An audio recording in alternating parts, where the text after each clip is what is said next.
Lebih dari 560 tahun yang lalu, Konstantinopel telah ditaklukkan oleh seorang Sultan Utsmaniyah, Muhammad Al-Fatih.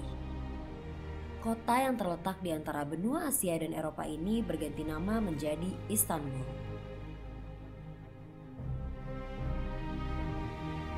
Tapi ada satu sultan yang telah membawa Turki menjadi lebih baik. Menjadi negara Islam yang besar sampai di daratan Eropa, bahkan Asia. Dan membawa Kesultanan Utsmaniyah ini mengalami masa keemasannya. Dialah Sultan Sulaiman the Magnificent. Dan hari ini saya akan mencari penggalan-penggalan sejarahnya di tempat beliau menghabiskan sisa umurnya.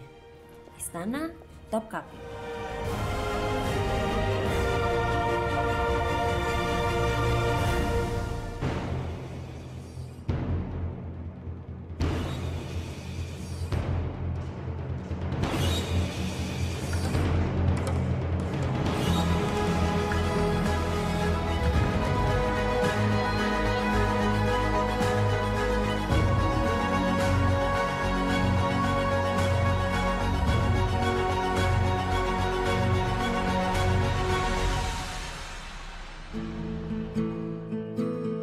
Tidak jauh dari komplek Blue Mosque, ada satu istana besar yang sekarang sudah dijadikan museum. Istana Topkapi. Istana megah tempat tinggal para sultan selama 400 tahun.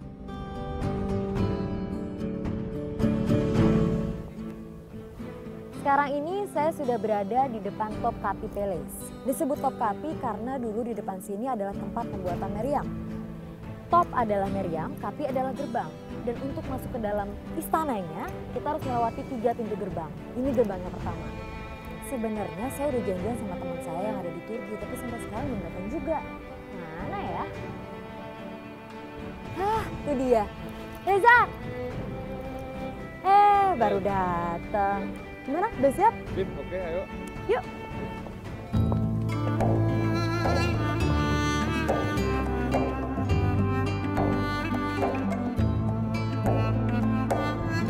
Setelah Ottoman menguasai Turki pada tahun 1453, Sultan Muhammad Al-Fatih menemukan satu istana peninggalan Bizantin yang akan runtuh.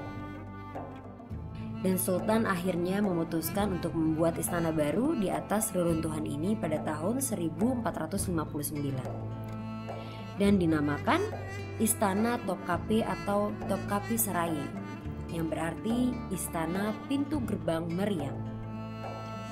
Hal ini disebabkan di depan pintu gerbang istana pada masa lalu terdapat meriam raksasa. Dan bukan hanya sultan yang tinggal di istana ini, tapi juga dengan 4.000 orang yang terdiri dari tentara Ottoman dan para pembantu istana. Di istana ini juga terdapat dapur massal, gudang senjata, masjid dan rumah sakit.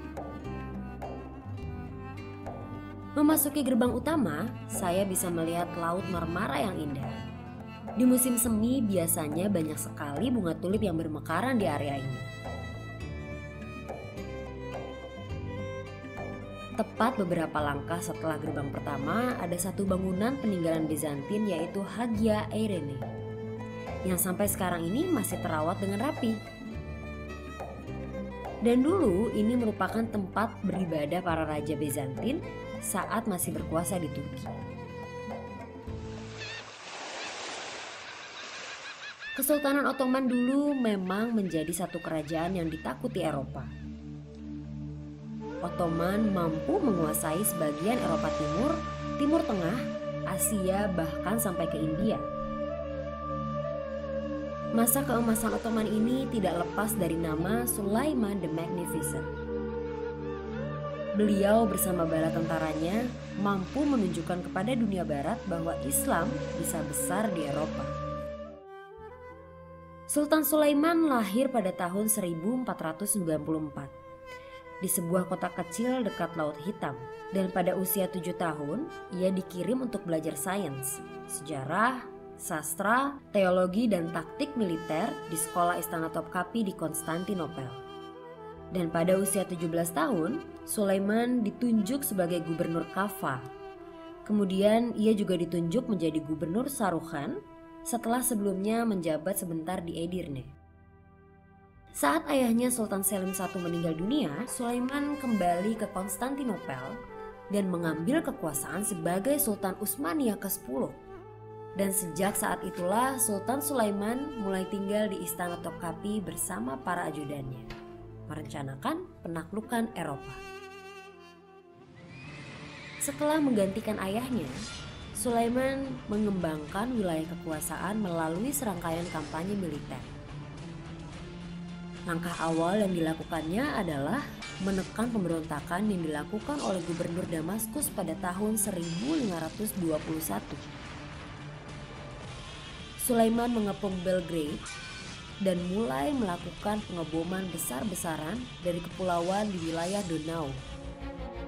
Dengan pasukan yang hanya berjumlah sekitar 700 orang dan tanpa bantuan dari Hongaria, Belgrade jatuh ke tangan Sulaiman. Setelah Sulaiman menstabilisasi pasukannya di front Eropa, ia mengalihkan perhatiannya untuk menyerang dinasti Safawiyah dari Persia. Pada tahun 1535, Sulaiman dan Ibrahim berhasil memasuki Baghdad. Komandannya menyerahkan kota dan mengakui Sulaiman sebagai pemimpin dunia muslim dan pengganti sah kekhalifahan Abbasiyah. Tidak berhenti sampai di situ. Bagian timur Maroko berhasil dikuasai. Wilayah Berberia seperti Tripolitania, Tunisia, dan Algeria dikuasai dan diberi status provinsi otonom serta dijadikan ujung tombak Sulaiman dalam menghadapi Karl V. Dalam periode pendek ekspansi itu, mampu mengamankan dominasi Laut Utsmaniyah di Mediterania. Angkatan Laut Utsmaniyah juga mengontrol Laut Merah dan menguasai Teluk Persia. Karena penaklukannya itu, Sultan Sulaiman dan para tentaranya menjadi tokoh yang sangat diperhitungkan oleh dunia barat. Kekuasaan yang luas dan pasukan yang kuat membuat Turki Utsmani mengalami masa keemasannya. Keberhasilan mereka tidak terlepas dari para ajudan dan para orang kepercayaannya yang tinggal di Istana Topkapi. Ini adalah Babu Salam, pintu kedua dari Topkapi Palace.